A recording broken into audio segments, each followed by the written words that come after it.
السلام علیکم، کیسے ہیں آپ سب لوگ؟ ناول ابابیل جس کے رائٹر ہیں محمد شعیب، اس کا باب خاک ہوا برباد ہوا، اس کی یہ تیسری ایپیسوڈ ہے، مطلب اس لحاظ سے تیسری، لیکن اس کی یہ چھٹی ایپیسوڈ ہے۔ تو آئیے بغیر کسی دیر کے سٹارٹ کرتے ہیں۔ واش روم سے آنے کے بعد اس کی نگاہ اسی سیڑھی کی طرف گئی جو جبھی لے کر آئی تھی۔ پہلے تو وہ کچھ دیر وہ اسے گھورتی رہی، پھر جانے کیا دل میں آئی، اس کو اٹھا کر بیڈ پر لے آئی اور ساتھ ہی رکھے لیپ ٹاپ کے CD روم میں پلے کی۔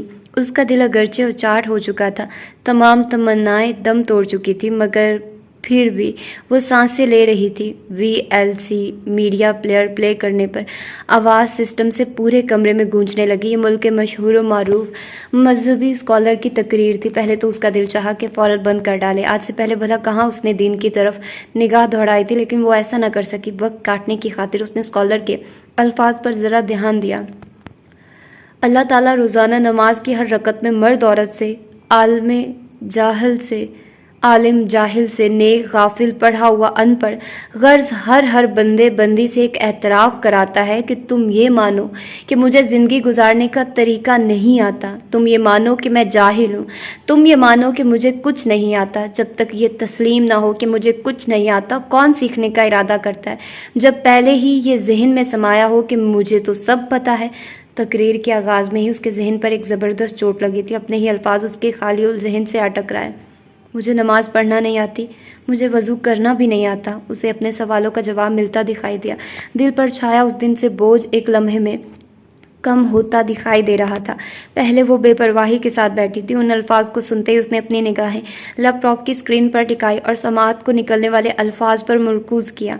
حالانکہ کسی زمانے میں کوئی انسان یہ دعویٰ نہیں کر سکتا کہ مجھے سب پتہ ہے، وہ صرف اللہ ہے کہ جسے سب پتہ ہے، کہ یہ دعویٰ وہ کر سکتا ہے جو پیدا نہ ہوا ہو، یہ دعویٰ وہ کر سکتا ہے جس سے پہلے کوئی نہ ہو، یہ دعویٰ وہ کر سکتا ہے جس کے بعد کوئی نہ ہو، یہ دعویٰ وہ کر سکتا ہے جس کے اوپر کوئی نہ ہو، یہ دعویٰ وہ کر سکتا ہے جس سے چھپا ہوا کوئی نہ ہو، تو وہ صرف ایک اکیلا اللہ ہے۔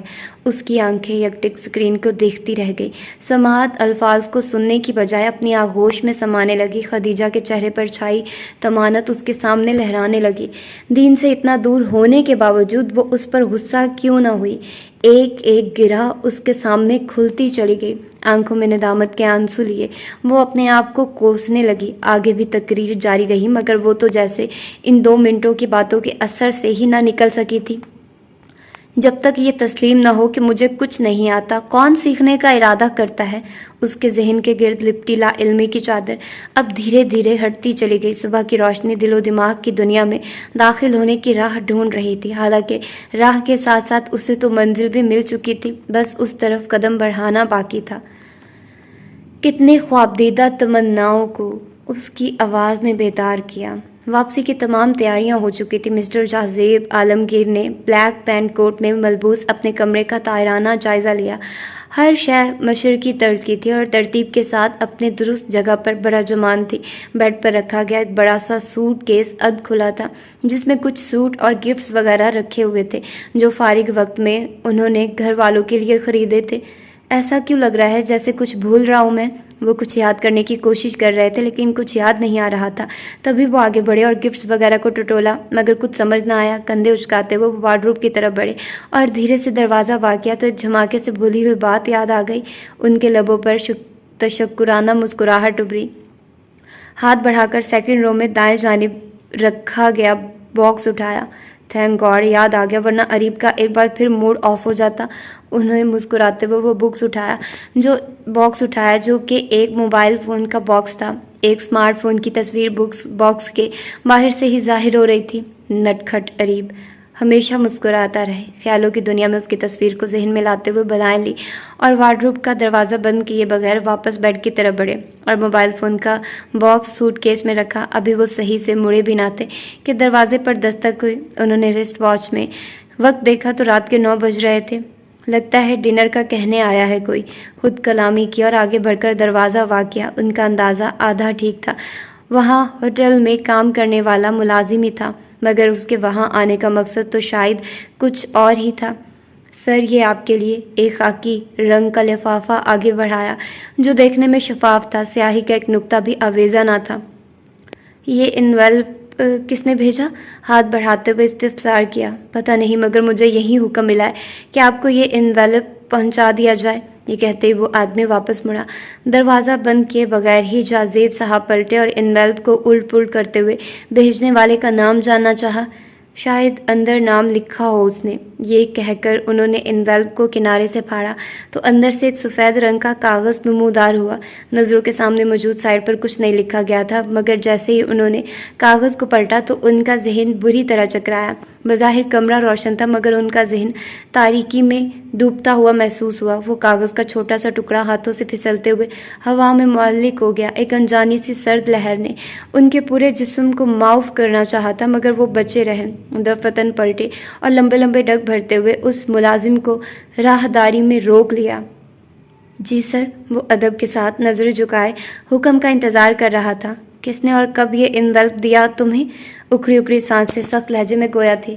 کس نے دیا اس کی تو خبر نہیں، مگر ابھی چند لمحوں پہلے ہی کاؤنٹر پر میں نے ایک شخص کے ہاتھوں میں ایسا ہی انویلپ دیکھا تھا، اس نے مختصر کہا۔ اب وہ کہاں ہے؟ سانسیں بحال ہونا شروع ہو گئی تھی، مگر پسینے کی بوندیں پیشانی سے بہتی چلی گئی۔ ملازم نے آنکھیں اٹھا کر دیکھا تو ایک لمحے کے لیے سہم گیا۔ خوف کا پسینہ ان کو اپنی گرفت میں لے چکا تھا۔ نہیں سر، اس نے اپنی چھوٹی چھوٹی آنکھوں کو پوری گرفت کے ساتھ کھولا تھا۔ وہ یہاں، وہ بڑبڑائے، مگر پھر انہیں اس ملازم کا خیال آیا۔ سر میں جا سکتا ہوں؟ اس نے خود ہی پوچھا تو جازب نے اس بات میں سر گردن ہلا دی۔ اب وہ 4 قدم آگے بڑھا اور دائیں جانب کی راہداری میں چل دیا۔ کمرے میں لوٹتے ہی انہوں نے سب سے پہلے اپنے کمرے کا دروازہ مقفل کیا اور ایک گہری سانس لی۔ پیشانی پر پریشانی کے تاثر عروج پر تھے۔ سستانے کے لیے آنکھیں لمحہ بھر کے لیے بند کی تو کاغذ پر لکھی گئی سطر ڈراؤنے خواب کی طرح ان کے سامنے آ گئی۔ نہیں، جھٹ انہوں نے آنکھیں کھولی اور آگے بڑھ کر بیڈ سے 2 قدم فاصلے پر زمین بوس ہوا وہ کاغذ کا ٹکڑا اٹھایا۔ سطر ابھی تک منو ان تحریر تھی۔ یہ سطر مٹ کیوں نہ گئی؟ دل نے چاہا تھا، مگر حقیقت بھلا کہاں بدل سکتی تھی؟ وہ دھیمے قدموں کے ساتھ چلتے ہوئے بالکنی کی طرف گئے تو آسمان پر ہر طرف اندھیرے کا راج تھا۔ جہاں تک ہوٹل کے لان کی بات تھی، وہاں ابھی تک سورج چمک رہا تھا، ایک مصنوعی سورج جو رات کو بھی دن میں تبدیل کیے ہوئے تھا۔ ان کی نگاہیں لان میں موجود ٹہلتے ہوئے لوگوں پر جا ٹھہری۔ وہ لاشعوری طور پر لوگوں کے عکس کو ٹٹول رہے تھے۔ جب ان کی نگاہ ایک درخت کے ساتھ ٹیک لگائے ہیولے سے جا ٹکرائی، ان کی بحال ہوتی سانسیں ایک بار پھر دم توڑتی محسوس ہوئی۔ وہ ہیولا شاید اسی انتظار میں تھا کہ کب وہ اسے اپنی آنکھوں سے دیکھے۔ ان کی سوجھ بوجھ کی صلاحیت مفلوج ہو چکی تھی۔ چاہیے تو یہ تھا وہ نیچے جا کر اسے پکڑتے، سیکیورٹی کے حوالے کرتے، پوچھ گچھ کرتے کہ اس کے دماغ میں کیا چل رہا ہے، مگر وہ ایسا کچھ نہ کر سکے۔ شاید یہ سب بیکار تھا۔ ان کی پہلی نگاہ پڑتے ہی وہ وجود سیاہی میں ہی کہیں غائب ہو گیا اور جہاں زیب اپنی مٹھیاں بھینچ کر رہ گئے۔ اریب کا خیال رکھیے گا، وہ سطر ان کے لیے جیسے کسی آنے والے طوفان کا پیش خیمہ تھی۔ ہم سے پوچھو چمن پہ کیا گزری، ہم گزر کر خزاں سے آئے ہیں۔ ہوا سرد ہواؤں نے اگرچہ ماحول میں ایک لرزہ طاری کیا ہوا تھا، آسمان پر اڑتے پرندے بھی کپکپا رہے تھے۔ معصوم بچے جو ابھی ابھی انڈوں سے باہر نکلے تھے، مائیں انہیں اپنے پروں کے آغوش میں چھپا کر یخ بستہ ہواؤں سے بچانے کی اپنی تہی سہی کر رہی تھی۔ راہ گیر بھی لمبے لمبے اوور کوٹ پہنے، گردن کے گرد مفلر لپیٹے، تیز قدموں کے ساتھ چلتے ہوئے موسم سے لڑ رہے تھے، مگر ان سب سے الگ تھلگ فقط ایک قمیض میں ملبوس وہ نگاہیں نیچے کیے چلا جا رہا تھا۔ مناسب قد کاٹ اور چست جسم کا مالک یہ نوجوان نگاہوں کو فٹ پاتھ پر جمائے اپنی منزل پر گامزن تھا۔ چہرے سے زمانے کی تلخیاں اگرچہ عیاں تھیں، مگر تا حد نگاہ فقط خاموشی کا عالم تھا۔ گندمی رنگت اگرچہ چاند کے مشابہ سفید نہ تھی، لیکن خد و خال دیکھنے والوں کی نگاہ میں نقوش ضرور کر رہے تھے۔ وہ درختوں کے نیچے فٹ پاتھ کے کنارے کنارے چلتا جا رہا تھا۔ پاس سے گزرتے راہگیر اسے ایک قمیض میں دیکھتے تو حیران ہوتے، مگر کچھ نہ کہتے۔ ایک دونوں تو کندھے بھی اچکائے، مگر اسے کسی کی کوئی پرواہ نہ تھی۔ سنجیدہ چہرے کو جھکائے وہ چلتا جا رہا تھا۔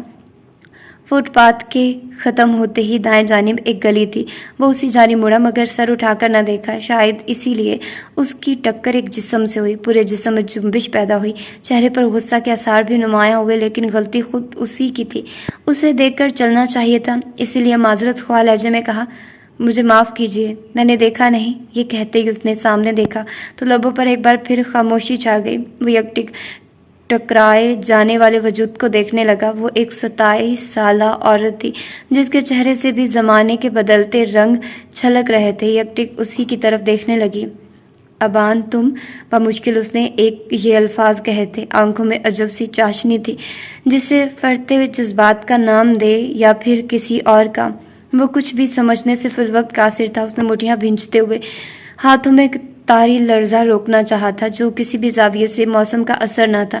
یہ تو وہ جذبات تھے جو دل میں کسی بھڑکے ہوئے لاوے کی طرح ہوتے ہیں، جن کی کوئی سمت نہیں ہوتی، کوئی زمین نہیں ہوتی، کوئی آسمان نہیں ہوتا۔ ایسے جذبات جو فضاؤں میں اپنا راستہ خود بخود بناتے ہیں، جنہیں راہ میں حائل رکاوٹوں سے کوئی لینا دینا نہیں، جنہیں سردی، گرمی، بہار و خزاں سے کوئی سروکار نہیں، جن کے لیے برستی بارش یا پھر دہکتا سورج یکساں ہے، جو ماضی کے پنوں میں چھپے ہونے کے باوجود حال میں اپنا اثر غالب رکھتے ہیں۔ وہی جذبات اب اس کی آنکھوں سے چھلک رہے تھے۔ سب کچھ دھندلا دھندلا سا دکھائی دینے لگا۔ دھند کا اثر اگرچہ غالب تھا مگر اس نمی کا سبب تو شاید کوئی اور ہی تھا جنہیں وہ بخوبی سمجھتا تھا، اور شاید وہ بھی یا پھر شاید نہیں۔ کیسے ہو؟ ایک بار پھر اسی نے سوال کیا تھا۔ اس نے لب ہلانے چاہے تھے مگر جذبات غالب آ گئے۔ میں ٹھیک، تم کیسی ہو؟ اس نے بامشکل چند الفاظ ادا کیے تھے۔ میں تو ٹھیک ہوں۔ اس کی حالت ڈھکی چھپی نہ تھی، تبھی وہ خاموشی سے اس کے چہرے کے بدلتے انداز کو پڑھنے لگی تھی، یا پھر شاید آج بھی وہ غلطی پر تھا۔ آسمان پر موسم نے کروٹ بدلی۔ بادل جو پہلے بھی ڈیرا جمائے ہوئے تھے مزید گہرے ہوتے چلے گئے۔ ہوا پر دھند کا راج بڑھا تو پانی کی بوندیں آسمان سے ٹپکنے لگی۔ مجھے گھر جلدی پہنچنا ہے، اس نے آگے بڑھتے ہوئے کہا تھا، اور نظروں کو چراتے ہوئے بفرے دل کو باندھنا چاہا۔ لیکن ابان، اس سے پہلے کہ وہ پلٹ کر کچھ کہتی، وہ وہاں سے بہت دور جا چکا تھا، حقیقت میں بھی اور رشتے میں بھی۔ چہرے پر ایک عمیق سنجیدگی نے جنم لیا۔ بڑھا ہوا ہاتھ واپس پلٹ آیا۔ چہرہ پھیر کر وہ دوبارہ اپنی منزل کی طرف چل دی جو عرصہ پہلے ہی جدا ہو چکی تھی۔ کہیں فرلانگ کا فاصلہ طے کرنے کے بعد اس نے پلٹ کر دیکھا تو وہ جا چکی تھی، آنکھوں سے بہت دور۔ چمکتی آنکھیں آسمان سے برستی بوندوں کے سنگ بہہ گئی، مگر کوئی چاہ کر بھی ان پانی کے قطروں کی پہچان حاصل نہ کر سکا۔ کاش! دل میں ایک کسک ابھر کر رہ گئی۔ گھر میں آتے اس نے ایک زوردار آواز کے ساتھ دروازہ پٹخا تھا، جس پر زلیخا بی بی نے پلٹ کر دروازے کی طرف دیکھا جو اس وقت چولہے کے پاس بیٹھی گاجریں کاٹ رہی تھی۔ وہ لمبے لمبے ڈگ بھرتا ہوا سیدھا اپنے کمرے کی طرف ہو لیا۔ ارے ابان، آج اتنی جلدی آ گئے، خیریت تو ہے نا؟ چھری والے ہاتھ سے ماتھے پر آئے بالوں کو کان کے پیچھے کیا، مگر ابان نے ان کی طرف دیکھا تک نہیں۔ شاید اس نے ان کی باتوں کو سنا ہی نہیں تھا۔ تبھی اپنے کمرے سے پاکیزہ باہر آئی، جو ابان کے پہلے سے کہیں زیادہ سنجیدہ رویے کو دیکھ کر چونک گئی۔ ابان، اس سے پہلے کہ زلیخا بی بی کچھ اور پوچھتی، وہ اپنے کمرے کا دروازہ بند کر چکا تھا، جس پر ان کے چہرے پر حیرت اور فکر کے ملے جلے تاثر ابھرے۔ پاکیزہ بھی ان کے پاس آ بیٹھی اور دھنیا چننے لگی۔ عجیب لڑکا ہے، گردن جھٹکتے ہوئے وہ بڑبڑائی تھی۔ امی، آج بھائی کے چہرے پر پہلے سے زیادہ سنجیدگی نہیں تھی، پاکیزہ نے فکر کا اظہار کیا تھا۔ یہ کوئی نئی بات ہے، اس کا چہرہ ہی ایسا ہے۔ پاکیزہ کی بات کو ہلکا جانتے ہوئے انہوں نے ایک بار پھر گردن جھٹکی اور شاپر کو الٹ پلٹ کرتے ہوئے آخری گاجر اٹھائی۔ وہ تو صحیح کہا آپ نے، جب سے شکیلا بھابھی نے، ماضی کی تلخ حقیقت زبان پر آ ہی رہی تھی کہ زلیخا بی بی نے جھڑک دیا۔ خبردار، جو ایک بار پھر اس منحوس کا نام لیا ہو، کم وقت خود تو چلی گئی اور میرے بیٹے کی زندگی اجیرن کر گئی۔ ہمیشہ کی طرح اس کو ایک بار پھر کوسنا شروع کر دیا۔ اور تجھے کتنی بار کہا ہے کہ میرے سامنے اس کم وقت کا نام نہ لیا کر، تجھے سمجھ نہیں آتی؟ گاجر اور چھری کو زمین پر پٹکتے ہوئے اسے بری طرح گھورا تھا۔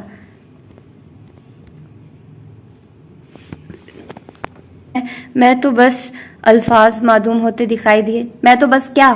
اس منحوس کو چھوڑ اور اپنی فکر کر، تلخ لہجے میں کہا۔ اپنی فکر کیا کرنی؟ جو قسمت میں لکھا ہے ہونا تو وہی ہے۔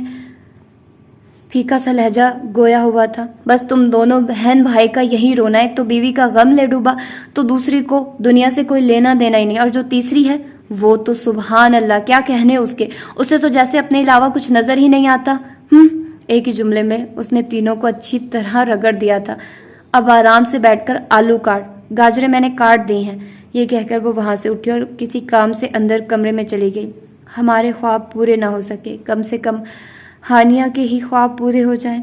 کھویا کھویا انداز جانے کس پہر کو تک رہا تھا۔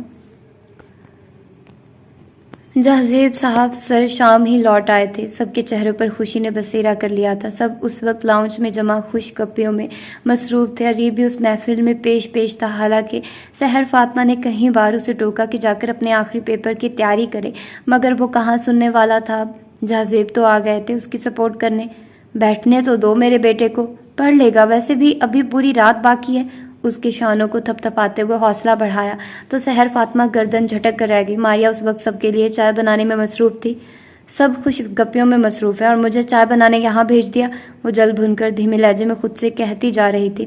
ویسے تو بیگم صاحبہ کہتی ہیں کہ ماریا تم صرف صاف ستھرائی کیا کرو، کچن کا انتظام میں خود سنبھال لوں گی. نقل اتارتے ہوئے اس نے بری طرح منہ بنایا تھا.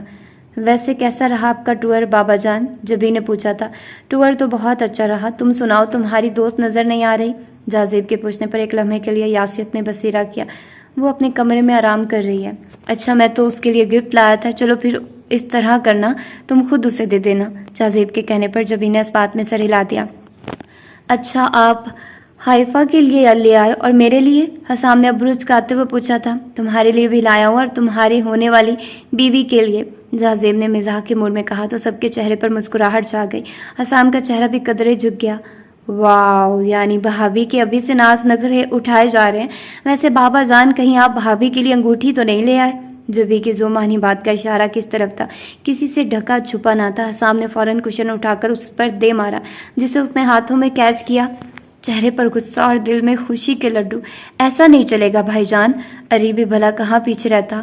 عریب غصے میں گھورنا چاہا تھا مگر نگاہوں سے سوائے رانائی کے کچھ نہ چھلک سکا.